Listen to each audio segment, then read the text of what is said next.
Good morning, all of you. Let us start our today's lecture. In our today's lecture, we will cover following topics. First, हम study करेंगे very important from the exam point of view, moving coil galvanometer.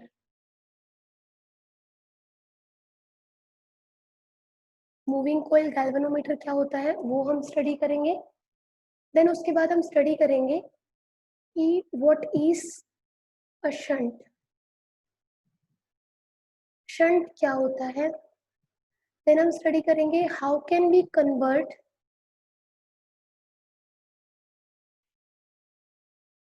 galvanometer into ammeter.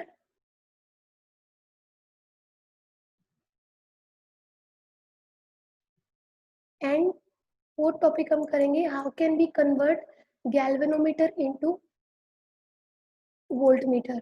साथ साथ galvanometer, moving coil galvanometer study करेंगे, sensitivity study करेंगे कि sensitivity of A galvanometer क्या होता है. तो ये छोटे छोटे टॉपिक्स हैं जो हम स्टडी करेंगे. सबसे मेन है मूविंग कॉइल गैल्वेनोमीटर, इसकी सेंसिटिविटी जो 5 मार्क्स का क्वेश्चन फ्रेम करता है. क्लियर है बेटा. ये प्रीति आपने क्या लिखा है मुझे समझ नहीं आया.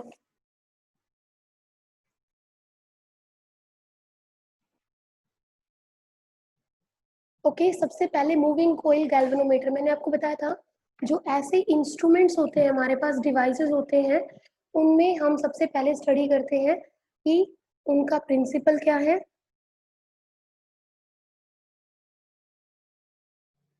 Moving coil galvanometer. Now first of all we have to discuss कि why do we use this device. That means सबसे पहले हम बताएंगे इसका इंट्रोडक्शन, और यू कैन से तो हम मूविंग कोइल गैल्वेनोमीटर यूज कर रहे हैं. ठीक है. सेकेंड हम बताएंगे इट्स प्रिंसिपल. देन हम बताएंगे इसका कंस्ट्रक्शन एंड देन वर्किंग. तो किसी भी डिवाइस, जब आपके पास डिवाइस एक्सप्लेन करना हो, सपोज आपके पास जनरेटर है, ट्रांसफॉर्मर है, उस केस में भी आप क्या बताओगे कि why do we use generator और what is a generator, what is its working principle, then construction and then its working. तो ये होना चाहिए आपके पास किसी भी डिवाइस को, किसी भी इंस्ट्रूमेंट को एक्सप्लेन करने का मेथड. क्लियर है. तो सबसे पहले हम स्टडी करते हैं क्या, why do we use moving coil galvanometer. तो देखिए बेटा ये जो मूविंग कॉइल गैल्वेनोमीटर है,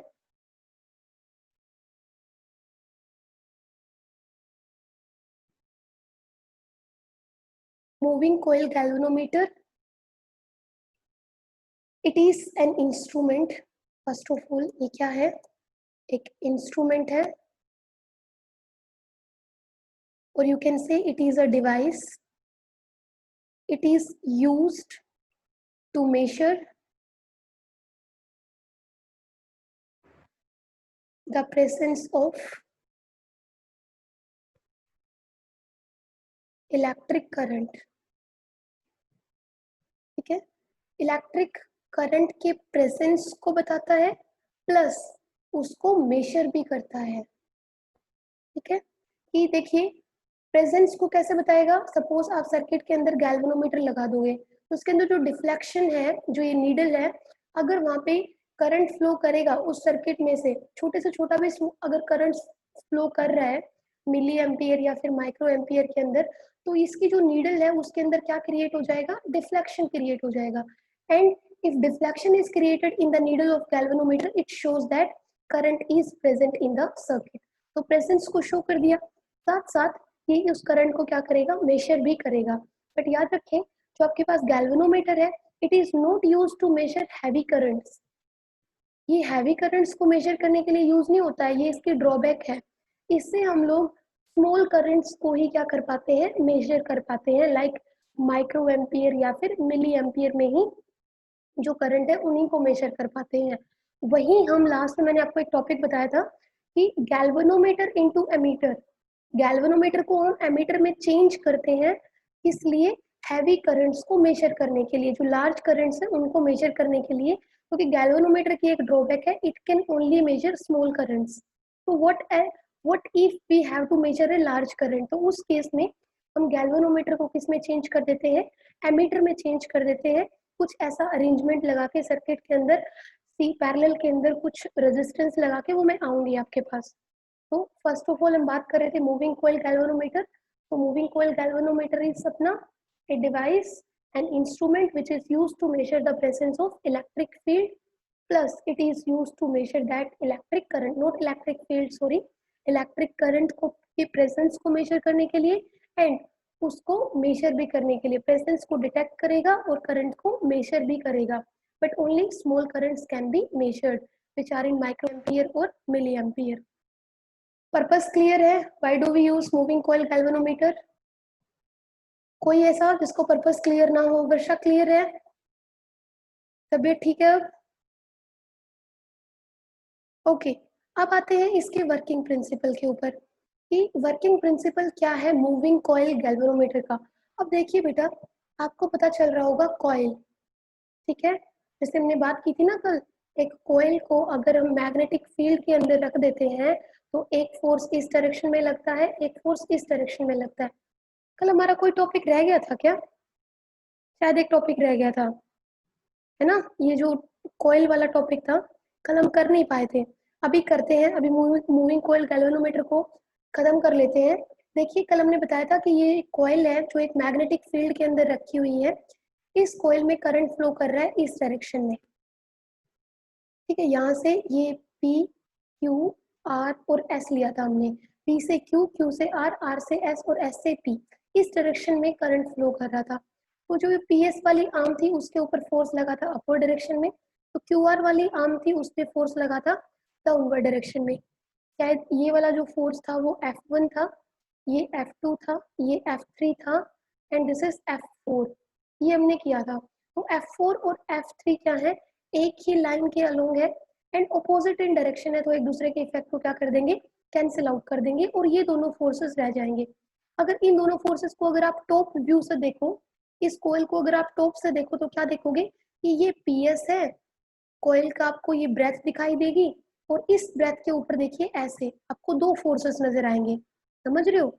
ये पीएस मतलब इसका टॉप व्यू अगर अपर साइड से देखो तो आपको ऐसे दिखेगा कि ये कॉइल है, ये कॉइल की ब्रेथ और इसके ऊपर दो फोर्सेस। ये फोर्स कौन सा? हाँ बेटा, यही होगा प्रिंसिपल तमन्ना सुधा। तो देखिए, ये फोर्स है F4 और ये फोर्स कौन सा है, F2। F4 और F2 क्या है, अलग अलग पॉइंट्स पे लग रहे हैं और अलग अलग डायरेक्शन में लग रहे हैं। इनका इफेक्ट क्या होगा, ये फोर्स इस कॉइल को इस डायरेक्शन में रोटेट करेगा एंड F2 वाला इस डायरेक्शन में रोटेट करेगा। मतलब इस कॉइल के अंदर करंट फ्लो करने की वजह से यहाँ पे क्या क्रिएट हो जाएगा, टॉर्क क्रिएट हो जाएगा, एंड जिसका magnitude is given as NIAB sine theta, ये रहेगा। एंड नंबर ऑफ टर्न्स की इस कॉइल के ऊपर आप बहुत सारी वायर्स को अगर आप क्या कर देते हो, वाउंड कर देते हो, तो एन नंबर ऑफ टर्न्स हो गया। आई, इस कॉइल में कितना करंट फ्लो कर रहा है, ए मतलब इसका area, length into breadth, B मतलब इस मैग्नेटिक फील्ड में जो रखा हुआ है उसकी स्ट्रेंथ कितनी है, and sine theta. Sine theta आपका क्या है, बी और आई के बीच में, जैसे आपने देखा था ना यहाँ पे, ये आई था और मैग्नेटिक फील्ड की डायरेक्शन यहाँ पे थी, तो एंगल कितना बना था, 90 डिग्री। तो बी और आई के बीच में एंगल कितना है, वो आपका क्या है, साइन थीटा। तो ये हम आगे आज स्टडी करेंगे थोड़ा सा।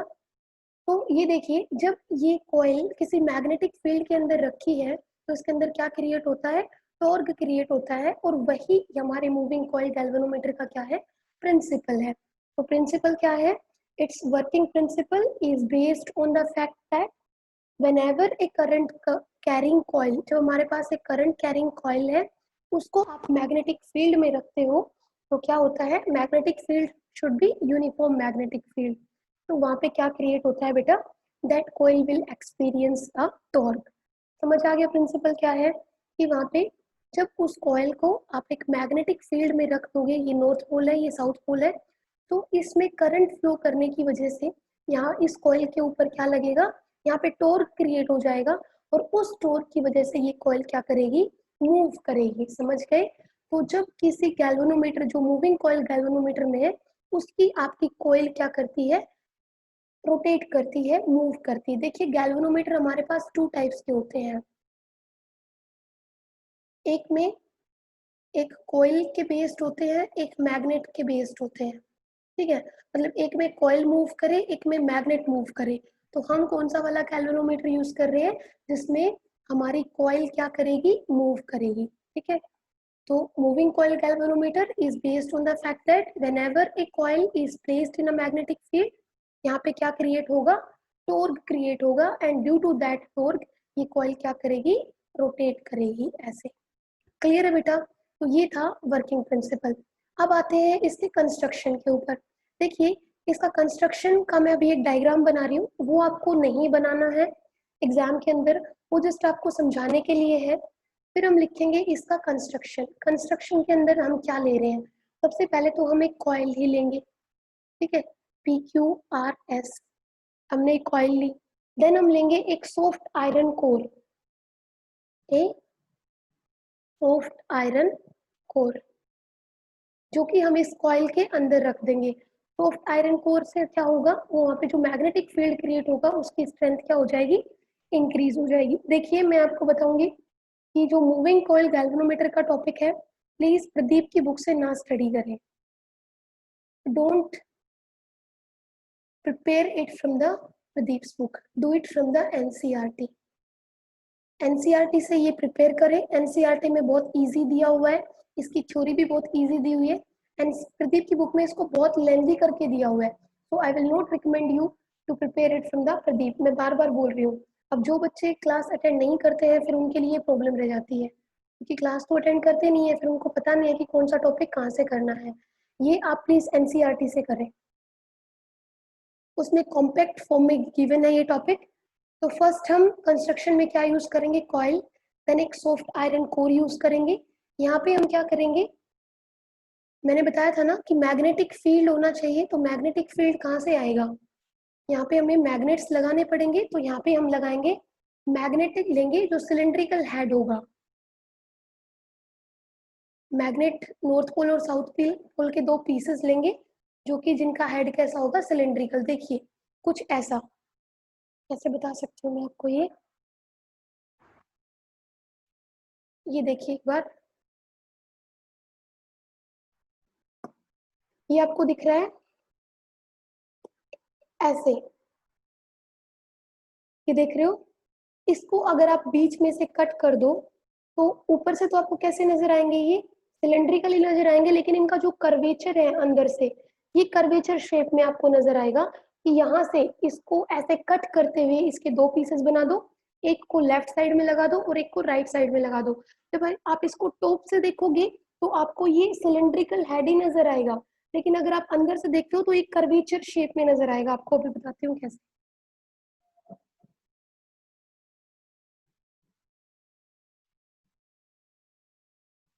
ये देखिए,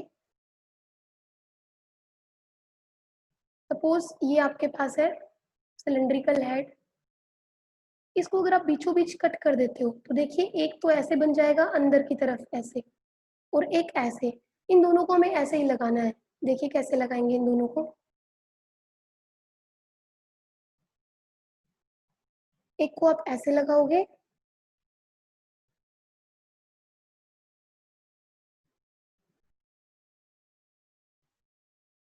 और इसको आप ऐसे लगाएंगे। समझ आ गया? इनको बोलते हैं मैग्नेट्स विथ सिलेंड्रिकल हेड। मतलब आप ऊपर से इसको देखोगे, टॉप व्यू अगर इसका देखोगे तो आपको कैसे लगेगा कि ये कैसा है, एक सिलेंडर है, ठीक है। तो ऐसे हम मैग्नेट्स यूज करेंगे जिनको हम बोलेंगे मैग्नेट्स विथ सिलेंड्रिकल हेड।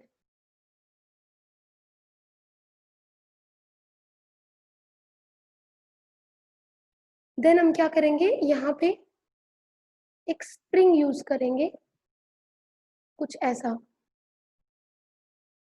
नहीं, जिसका एक एंड तो किससे कनेक्टेड होगा, कॉइल से कनेक्ट होगा, और दूसरा एंड किससे कनेक्ट होगा, यहाँ पे हम पूरे मूविंग कॉइल गैल्वेनोमीटर को एक फ्रेम के अंदर बंद कर देंगे, सो दैट एयर की वजह से यहाँ पे कुछ डिस्टर्ब ना हो पाए, ठीक है। तो इस स्प्रिंग का दूसरा एंड किससे कनेक्ट होगा, फ्रेम से कनेक्टेड होगा, ठीक है, जो कि फिक्स होगा। अब बताऊंगी इसका यूज क्या है। जब आपकी कॉइल रोटेट होगी बेटा, तो ये जो स्प्रिंग है वो क्या होता जाएगा, टाइटन होता जाएगा, टाइट होता जाएगा, ये समझ सकते हो। टाइट होगा तो जैसे कॉइल में टोर्क क्रिएट होगा, तो इसमें क्या होगा, एंटी टोर्क क्रिएट होगा।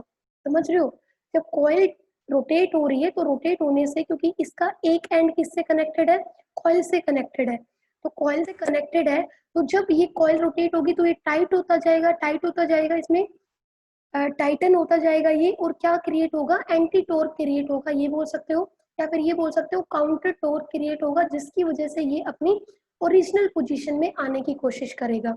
और एक टाइम ऐसा आएगा जब आपके पास इस कॉइल में टॉर्क और इस स्प्रिंग के अंदर एंटी टॉर्क इक्वल हो जाएंगे, उस केस में हम यहाँ पे एक स्केल का अरेंजमेंट करके लगाएंगे यहाँ पे, जिसमें आपका जो पॉइंटर है वो स्केल के किसी एक पॉइंट पे क्या करेगा, पॉइंट शो करेगा, ठीक है।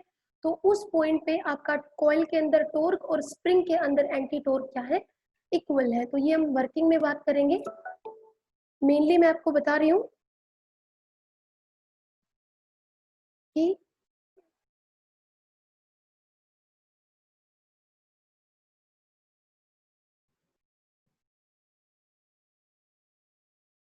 Mainly I am telling you कि why do we use this spring.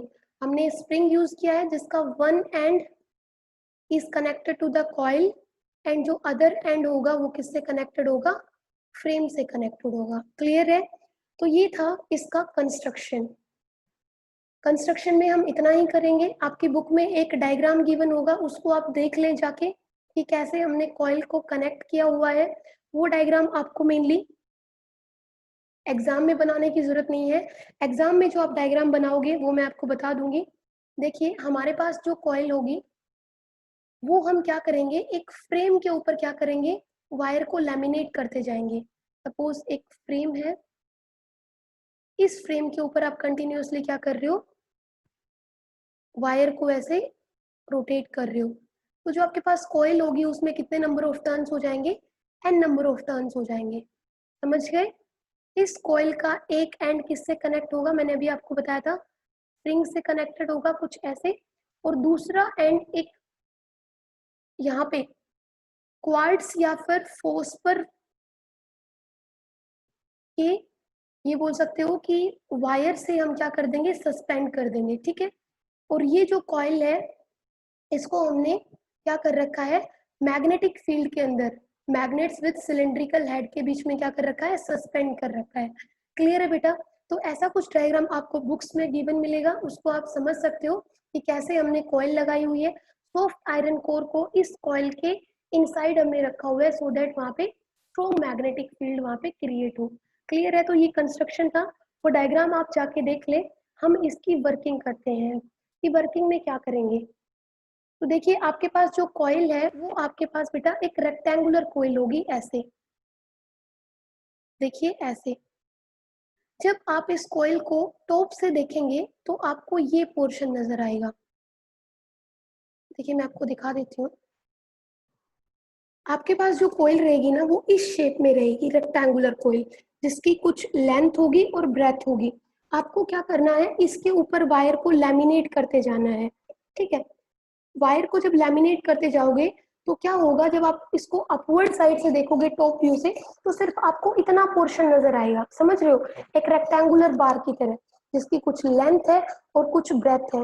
Length है और ब्रेथ है तो इसका मतलब इसका कुछ एरिया है। तो ये जो कॉइल है इसका हमें जब देखेंगे टॉप व्यू से, जो मूविंग कॉइल गैल्वेनोमीटर को देखेंगे, तो मैग्नेट के अंदर horseshoe, sorry not horseshoe, magnetic cylindrical head से आपको एक सिलेंडर नजर आएगा, और सिलेंडर के अंदर ये रखा हुआ नजर आएगा कॉइल आपका।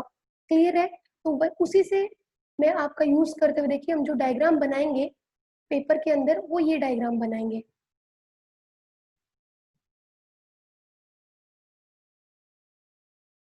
ये आपके पास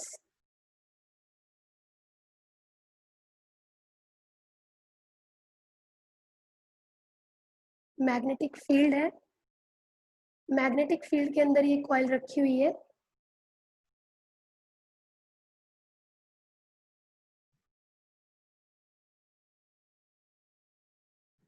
ऐसे।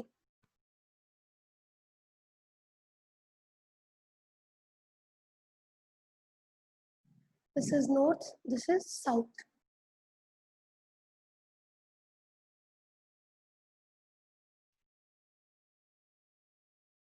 अब देखिए ये जो कॉइल है, सपोज वो इस पोजीशन के अंदर है, क्योंकि रोटेट हो रही है ना, ये मूव हो रही है कंटिन्यूअसली, कुछ ऐसे।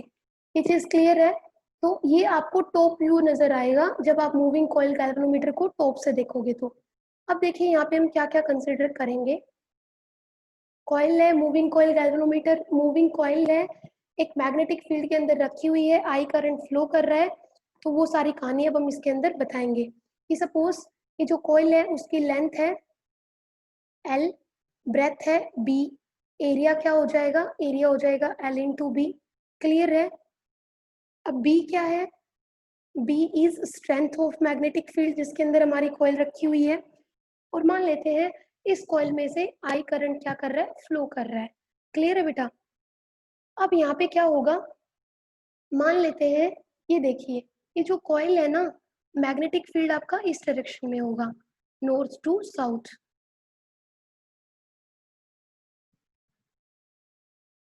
ठीक है? अब इसमें सपोज हमारी जो कॉइल है वो कुछ ऐसे रखी हुई है, ये है बी और ये है आपकी कॉइल। कॉइल का जो एरिया वेक्टर है, मैंने आपको पहले भी बताया था, मतलब इस कॉइल के जो परपेंडिकुलर आप एक नॉर्मल ड्रॉ कर दो तो उसी को हम क्या कहते हैं, एरिया वेक्टर कहते हैं। तो कॉइल का जो एरिया वेक्टर है वो देखिए इस मैग्नेटिक फील्ड के साथ कुछ एंगल बना रहा है, थीटा, या फिर आपकी बुक्स में मिलेगा एनसीईआरटी में ये अल्फा, अल्फा एंगल बन रहा है। अल्फा एंगल याद रखिए, alpha is the angle between, या फिर अल्फा वो एंगल है जो कॉइल का नॉर्मल बना रहा है किसके साथ, with the direction of magnetic field. ये मैग्नेटिक फील्ड के साथ जो आपके पास ये कॉइल है, कॉइल का जो नॉर्मल है या एरिया वेक्टर है which is making an angle with the magnetic field या डायरेक्शन ऑफ मैग्नेटिक फील्ड, उसको हम यहाँ पे क्या कह रहे हैं, अल्फा एंगल है। ठीक है? तो जब ये सारी चीजें होंगी, जब कॉइल को मैग्नेटिक फील्ड में रखोगे, करंट भी पास कर रहा है, तो उस केस में इस कॉइल के अंदर क्या क्रिएट होगा, टॉर्क क्रिएट होगा। समझ गए बेटा? टॉर्क क्रिएट होगा तो क्या होगा, टॉर्क जो होगा वो क्या होगा, N number of turns in the coil, current flowing through the coil, area of the coil, and sine alpha. Sine alpha क्या है यहाँ पे, एरिया वेक्टर, और सॉरी यहाँ पे बी भी है, एरिया वेक्टर और मैग्नेटिक फील्ड के बीच में जो एंगल बन रहा है उसको हम क्या शो कर रहे हैं, अल्फा। ये चीज क्लियर है? तो देखिए क्या होना चाहिए कि टॉर्क किसके ऊपर डिपेंड है, अल्फा के ऊपर डिपेंड है। तो इसका मतलब अगर अल्फा चेंज होगा, क्योंकि कॉइल रोटेट करेगी, रोटेट करेगी तो अल्फा चेंज होगा, अल्फा चेंज होगा तो टॉर्क भी क्या होना चाहिए, चेंज होना चाहिए। लेकिन हम यहाँ पे कुछ ऐसा अरेंजमेंट करेंगे कि जो हमारा टॉर्क है वो इस अल्फा के ऊपर डिपेंड ना करके सिर्फ किसके ऊपर डिपेंड करे, आई के ऊपर डिपेंड करे। तो ऐसा कब हो सकता है, वो तब हो सकता है कि जब हम यहाँ पे अपने अल्फा को क्या कर दे, कांस्टेंट कर दे, और अल्फा की वैल्यू कांस्टेंट क्या हो जाएगी, यहाँ पे हम अल्फा को 90 डिग्री रखेंगे, तो साइन 90 कितना हो जाएगा, ये हो जाएगा 1। बात समझ आई? Torque is given as N I A B sine alpha. इससे हमें ये समझ आता है कि our torque is will change if alpha changes. ठीक है? But here we are making some arrangement so that alpha को हम चेंज नहीं होने देते हैं, क्योंकि अल्फा की वैल्यू कुछ ऐसा अरेंजमेंट करेंगे यहाँ पे कि 90 डिग्री रहे हर केस में, 90 डिग्री रहे तो साइन 90 1 हो जाए। तो टॉर्क अल्फा के ऊपर तो देखिए साइन 90 1 है, तो ये 1 का कोई मीनिंग नहीं है यहाँ पे। अल्फा जो होगा वो हमारा डायरेक्टली किसके ऊपर डिपेंड करेगा, करंट के ऊपर डिपेंड करेगा। ये चीज समझ आई? तो अगर यहाँ पे साइन अल्फा 90 हो जाता है तो torque is given as N I A B. ये चीज क्लियर है? आवाज क्लियर नहीं है क्या बेटा?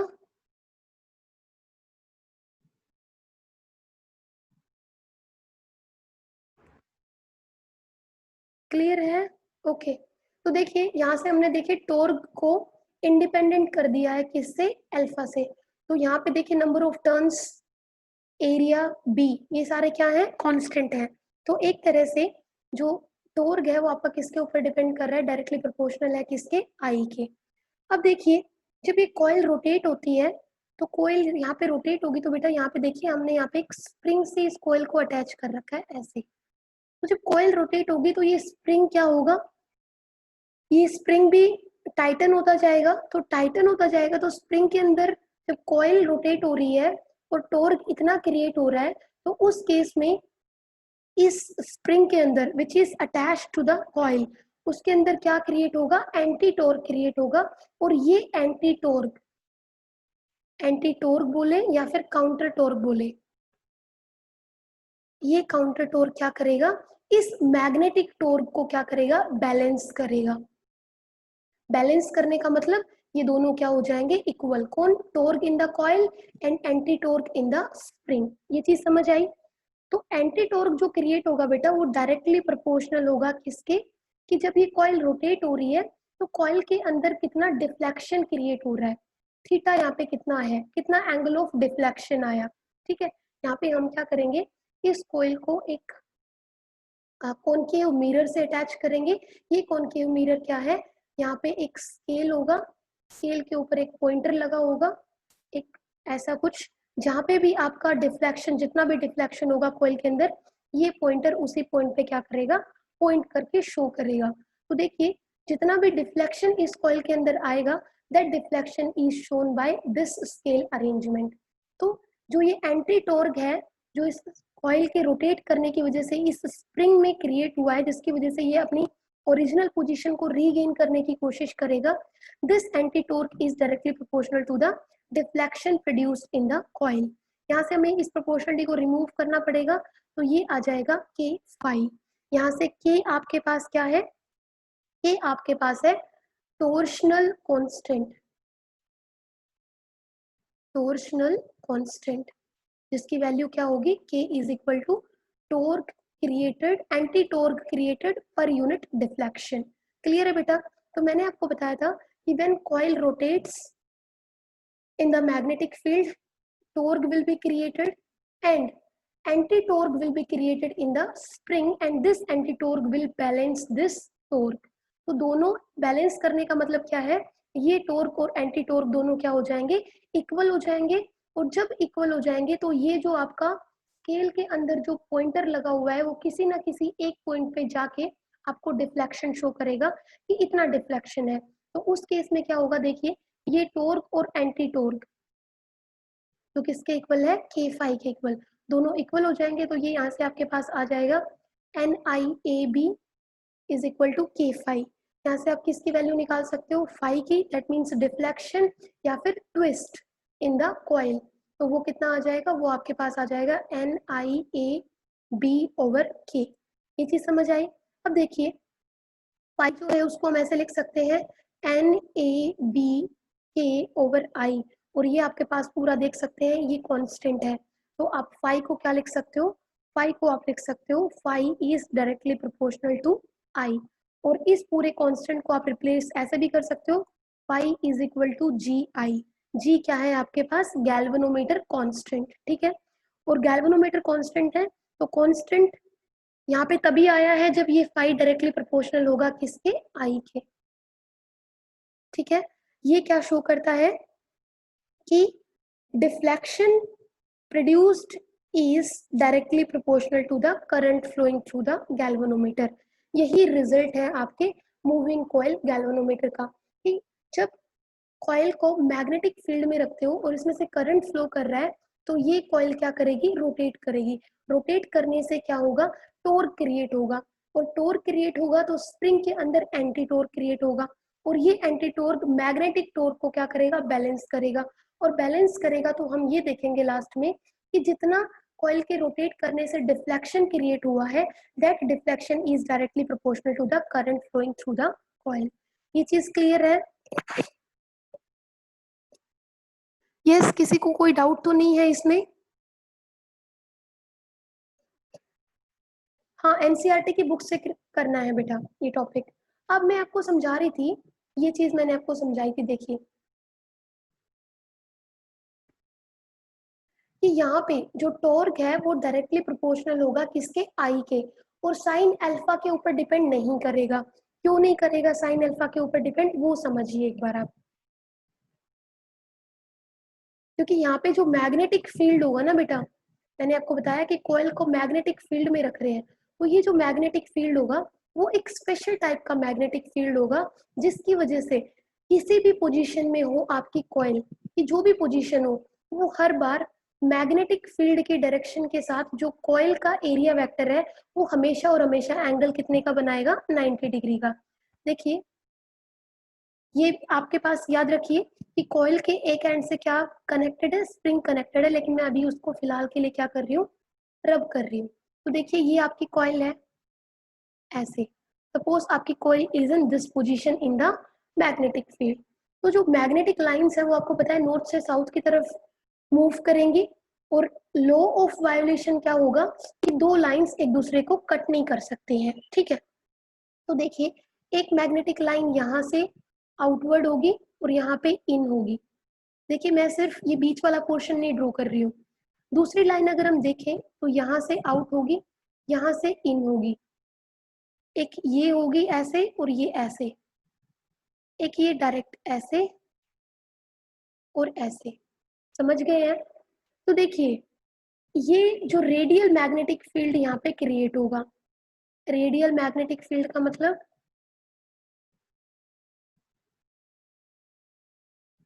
कि हमेशा जो आपकी कॉइल है उस कॉइल का एरिया वेक्टर हमेशा मैग्नेटिक फील्ड के साथ एंगल कितना बनाएगा, 90 डिग्री का। और 90 डिग्री का अगर एंगल बनाएगा तो अल्फा कितना हो जाएगा, 90, और साइन 90 कितना होगा, 1। वो कैसे पॉसिबल होगा, देखिए ये जो लाइन है, ये जो लाइन है देखिए मैग्नेटिक लाइन, इसको एक्चुअल में ऐसे पास करना चाहिए, ऐसे, ठीक है, ऐसे। तो उससे क्या होगा कि ये क्या करेंगी, लाइंस एक दूसरे को कट कर रही हैं। और हमारा लो क्या कहता है, लो ये कहता है मैग्नेटिज्म का कि प्रॉपर्टीज मैग्नेटिक लाइंस की ये कहती हैं कि कोई भी दो मैग्नेटिक लाइंस आपस में कट नहीं करनी चाहिए। तो उसके लिए यहाँ पे जो ये मैग्नेटिक फील्ड है ये इस टाइप का मैग्नेटिक फील्ड है कि ये जो मैग्नेटिक लाइन है ये कुछ ऐसे चली जाएगी, समझिए, ठीक है। ये मैग्नेटिक लाइन है ये स्ट्रेट चली जाएगी ऐसे, ये मैग्नेटिक लाइन है ये ऐसे चली जाएगी, ये वाली जो मैग्नेटिक लाइन है वो देखिए यहाँ पे एक लाइन होगी आपके पास, उसके साथ ऐसे चली जाएगी। ये वाली जो लाइन है यहाँ से एक लाइन ओरिजिनेट होगी और ऐसे जाएगी। तो देखिए यहाँ पे कोई भी मैग्नेटिक लाइन आपस में कट नहीं कर रही है, समझ रहे हो। सपोज आपके यहाँ पे इसको अगर मैं बना दूं, ये आपके पास कॉइल है, ये पोजीशन है कॉइल की, यहाँ से एक मैग्नेटिक लाइन जा रही है और सपोज यहाँ पे ये दूसरी मैग्नेटिक लाइन है ऐसे। तो कॉइल का अलाइनमेंट सपोज ये है, ठीक है, और कॉइल जो है इस मैग्नेटिक लाइन के अलोंग है, तो जो एरिया वेक्टर होगा वो आउटवर्ड डायरेक्शन में होगा, और ये मैग्नेटिक लाइन होगी, दोनों के बीच में एंगल कितना बन रहा है, 90, समझ गए। अब सपोज करिए कि जो आपकी कॉइल है वो इस पोजीशन में आ गई है, इसके अलोंग। तो देखिए यहाँ से यहाँ पे भी एक मैग्नेटिक लाइन है, मैग्नेटिक यहाँ से यहाँ पे मैग्नेटिक लाइन है, तो एरिया वेक्टर इस डायरेक्शन में होगा। तो अगेन मैग्नेटिक लाइन के साथ कितना एंगल बन रहा है, 90 डिग्री। मतलब जो भी आपकी पोजीशन हो, हर बार जो आपका कॉइल है, कॉइल का जो एरिया वेक्टर है या कॉइल का जो नॉर्मल है, वो मैग्नेटिक फील्ड के साथ एंगल हमेशा क्या बनाएगा, 90 डिग्री बनाएगा। क्योंकि यहाँ पे जो लाइंस होंगी मैग्नेटिक लाइंस वो कुछ ऐसी होंगी, ठीक है, रेडियल की तरफ। सपोज आपकी कॉइल ऐसे आ गई है, तो इस केस में ये मैग्नेटिक लाइन है और ये कॉइल का एरिया वेक्टर, दोनों के बीच में एंगल कितना बना, 90 डिग्री। क्लियर है बेटा। तो जो भी आपके पास मैग्नेटिक ये जो कॉइल है हमारी, उसकी जो भी पोजीशन हो इस मैग्नेटिक फील्ड में रोटेट कर रही है, तो हर बार इसका जो नॉर्मल है या एरिया वेक्टर है, सपोज ये यहाँ पे आ गई हमारी कॉइल, ठीक है, तो ये देखिए एक लाइन ऐसे है, तो ये लाइन का जो मैग्नेटिक लाइन के साथ अगेन इसका एरिया वेक्टर कितना बना रहा है, 90 डिग्री का एंगल बना रहा है। तो हर बार ये जो कॉइल है वो मैग्नेटिक लाइन के साथ एंगल कितना बनाएगी, 90 डिग्री बनाएगी। और इस मैग्नेटिक फील्ड को हम क्या कहते हैं, रेडियल मैग्नेटिक फील्ड। तो रेडियल मैग्नेटिक फील्ड को कैसे डिफाइन कर सकते हो, वो मैग्नेटिक फील्ड है in which the plane of the coil, plane of the coil बोल सकते हो या नॉर्मल ऑफ द कॉइल बोल सकते हो या area vector of the coil बोल सकते हो, in all the positions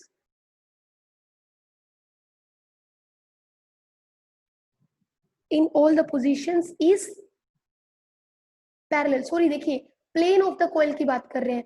coil का प्लेन किसके अलोंग होगा, मतलब ये कॉइल का प्लेन है, ये वाला प्लेन, और ये किसके अलोंग है, मैग्नेटिक लाइन के डायरेक्शन के। लेकिन जो एरिया वेक्टर होगा, आप ऐसे भी डिफाइन कर सकते हो कि प्लेन का जो कॉइल का जो प्लेन है वो तो हमेशा मैग्नेटिक फील्ड के क्या होगा, पैरेलल। और आप हमेशा आप ये भी बोल सकते हो कि जो कॉइल का नॉर्मल है या एरिया वेक्टर है वो हमेशा क्या होगा, परपेंडिकुलर होगा किसके, मैग्नेटिक फील्ड के।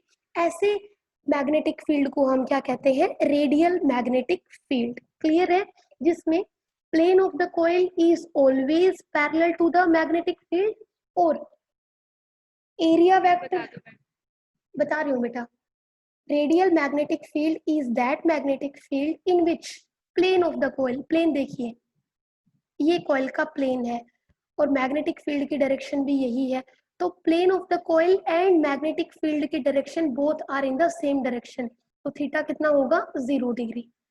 ठीक है, दोनों के बीच में थीटा कितना हो गया, 0 डिग्री। तो पैरेलल होगा, तो यहाँ से या तो आप ऐसे एक्सप्लेन कर सकते हो या फिर ऐसे बोल सकते हो कि जो कॉइल है, कॉइल का, क्योंकि हम तो कौन सा एंगल देखते हैं, हम वो एंगल देखते हैं जो इस कॉइल का एरिया वेक्टर या इस कॉइल के अगर हम नॉर्मल ड्रॉ कर दें, वो नॉर्मल मैग्नेटिक फील्ड के साथ कितना एंगल बना रहा है, वो यहाँ पे हमारी डेरिवेशन में अल्फा का मतलब वो है। समझ गए, तो या तो नॉर्मल हमेशा कितना एंगल बनाए मैग्नेटिक फील्ड के साथ, 90 डिग्री का एंगल बनाए, तो उसको हम क्या कहेंगे, मैग्नेटिक रेडियल मैग्नेटिक फील्ड कहेंगे। या फिर रेडियल मैग्नेटिक फील्ड वो मैग्नेटिक फील्ड है जिसमें plane of the coil is always parallel to the direction of magnetic field. Clear है, तो इस केस में क्या होगा, आपके पास टॉर्क गिवन है N I A B sine alpha. Alpha क्या है, कॉइल के नॉर्मल और मैग्नेटिक फील्ड के बीच में एंगल, जो कि कितना है 90, ये 90 होगा तो टॉर्क आपके पास कितना हो जाएगा, एन आई ए बी, और यहाँ से torque is directly proportional to I. ये रेडियल मैग्नेटिक फील्ड इंपॉर्टेंट है, 1 नंबर में या 2 नंबर में पूछ लिया जाता है अलग से। ये क्लियर है बेटा, तो ये आपके पास मूविंग कॉइल गैल्वेनोमीटर था। मूविंग कॉइल गैल्वेनोमीटर में आप ये बताएंगे, it is used to detect the presence of electric current and to measure the electric current. But याद रखिए, इलेक्ट्रिक करंट जो मेजर करेगा वो कैसा होगा, small, either in micro ampere और मिली एम्पियर। देन आप बताओगे इसका वर्किंग प्रिंसिपल, देन आप कंस्ट्रक्शन बताओगे कि कंस्ट्रक्शन में हमने कॉइल ली, एक आयरन का कोर लिया, देन आपने क्या लिए, सिलेंड्रिकल हेड मैग्नेट्स लिए, और क्या लिया था, एक स्प्रिंग लिया था। ठीक है, देन आप क्या बताओगे, ये डायग्राम बनाओगे, इसमें बताओगे कि ये कॉइल है, कॉइल की ये लेंथ है, ये ब्रेथ है, ये एरिया है, आई करंट फ्लो कर रहा है, बी मैग्नेटिक फील्ड है, तो जब ये रोटेट करेगी तो टॉर्क क्रिएट होगा जिसका मैग्नीट्यूड होगा N I A B sine alpha. फिर हम ये दिखाएंगे कि ये साइन अल्फा हमेशा क्या रहेगा, 90 डिग्री रहेगा। क्यों रहेगा 90 डिग्री, तो वहां पे आप रेडियल मैग्नेटिक फील्ड को क्या कर दोगे, एक्सप्लेन कर दोगे। क्लियर है, रेडियल मैग्नेटिक फील्ड को एक्सप्लेन करोगे तो ये बताओगे कि आपकी कॉइल की कोई भी डायरेक्शन रहे, वो हमेशा मैग्नेटिक फील्ड के साथ जो एरिया वेक्टर है वो हमेशा कितने डिग्री का एंगल बनाएगा, 90 डिग्री का। क्लियर है, तो ये सारी चीजें थी। अब हमें एक दो चीजें और समझनी है। ये तो था आपका डेरिवेशन, अगर आप आगे ना भी करोगे तो भी चल जाएगा, लेकिन ये चीज 1 नंबर में आपसे पूछा जा सकता है कि what is dead beat galvanometer, dead beat galvanometer. अब डेड बीट गैल्वेनोमीटर का कंसेप्ट समझ जाइए बस। जब देखिए, जब आपके पास टॉर्क इन द कॉइल और anti torque in the spring दोनों इक्वल होंगे, तो ये जो कॉइल है उसको रेस्ट पे आ जाना चाहिए, बात समझ रहे हो।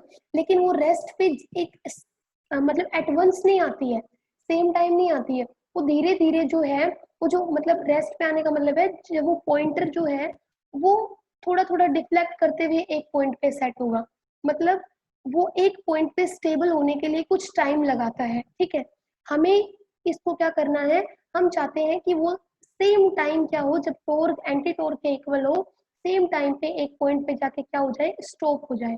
तो हम जो ये बार बार इसका डिफ्लेक्शन लेफ्ट राइट और फिर धीरे धीरे ये एक पॉइंट पे सेट होगा, समझ रहे हो? तो हम चाहते हैं ये सेम टाइम किसे आ जाए, रेस्ट पे आ जाए और हमें एक फिक्स्ड डिफ्लेक्शन सेम टाइम दे दे। तो उसके लिए हम क्या कर रहे हैं, डेड बीट गैल्वेनोमीटर बनाएंगे, जिसमें हम क्या करेंगे कि यहाँ पे आपका जो, हम यहाँ पे क्या करेंगे कि आपके पास जो डिफ्लेक्शन है वो सेम टाइम नोट हो जाए, मतलब ये रेस्ट पे हो जाए। उसके लिए हम यहाँ पे, मैंने आपको बताया था कि जो फ्रेम आप लेंगे ना, जिस फ्रेम पे आप कॉइल को ऐसे लैमिनेट कर रहे हो, वहां पे गैल्वेनोमीटर के अंदर हमने वो नॉन मेटेलिक फ्रेम लिया था। ठीक है, यहाँ पे जो इस गैल्वेनोमीटर के अंदर हम जो फ्रेम लेंगे, वो फ्रेम कैसा होगा, मेटेलिक फ्रेम होगा। ठीक है, ऐसा गैल्वेनोमीटर जिसमें हम फ्रेम जो ले रहे हैं, जिसके ऊपर वायर को लैमिनेट कर रहे हैं, टर्न्स बना रहे हैं, वो फ्रेम कैसा होगा, मेटेलिक फ्रेम होगा। और मेटेलिक फ्रेम होने की वजह से, मैं आपको सिर्फ ये शॉर्ट में बता रही हूँ, मेटेलिक फ्रेम होने की वजह से क्या होगा, यहाँ पे एडी करंट्स क्रिएट होंगे। एडी करंट्स का कंसेप्ट 4th यूनिट में पढ़ेंगे। एडी करंट्स क्या करते हैं, जिस डायरेक्शन में आपकी कोयल का मोशन है, उसके ऑपोजिट डायरेक्शन में फोर्स लगाते हैं, और जो आपकी कोयल है वो एट वंस किस पे आ जाएगी, रेस्ट पे आ जाएगी। और रेस्ट पे आ जाएगी तो आपका डिफ्लेक्शन भी सेम टाइम शो हो जाएगा। तो ऐसे गैल्वेनोमीटर को हम क्या कहेंगे, डेड बीट गैल्वेनोमीटर कहेंगे, जिसके अंदर deflection states comes to rest at once. जो डिफ्लेक्शन है वो सेम टाइम पे किस पे आ जाएगा, रेस्ट पे आ जाएगा, इंस्टेड ऑफ लेफ्ट राइट होने के। उसका रीजन क्या है, क्योंकि हम यहाँ पे डेड बीट गैल्वेनोमीटर में जो मेटालिक जो फ्रेम लेंगे वो कैसा लेंगे, मेटालिक फ्रेम लेंगे, उसके ऊपर अपनी वायर को लैमिनेट करेंगे। लैमिनेट करेंगे तो जो यहाँ पे क्या होंगे, एडी करंट्स क्रिएट हो जाएंगे। एडी करंट्स का कंसेप्ट हम 4th यूनिट में स्टडी करेंगे। ये सिंपली एडी करंट्स क्या करेंगे, ये बेटा जिस डायरेक्शन में आपके कॉइल का मोशन है, उसके ऑपोजिट डायरेक्शन में फोर्स लगाते हैं। उससे क्या होगा कि जो कॉइल है आपकी एटवंस किस पे आ जाएगी, रेस्ट पे, और डिफ्लेक्शन भी एटवंस किस पे आ जाएगा, रेस्ट पे। तो ये डेड बीट गैल्वेनोमीटर का कंसेप्ट था, बुक में देखेंगे तो समझ आ जाएगा। नेक्स्ट हमें देखना है sensitivity. Sensitivity of galvanometer. Sensitivity क्या होती है कि आपके पास जो करंट है, हम यहाँ पे सेंसिटिविटी स्टडी करेंगे, current sensitivity end voltage sensitivity.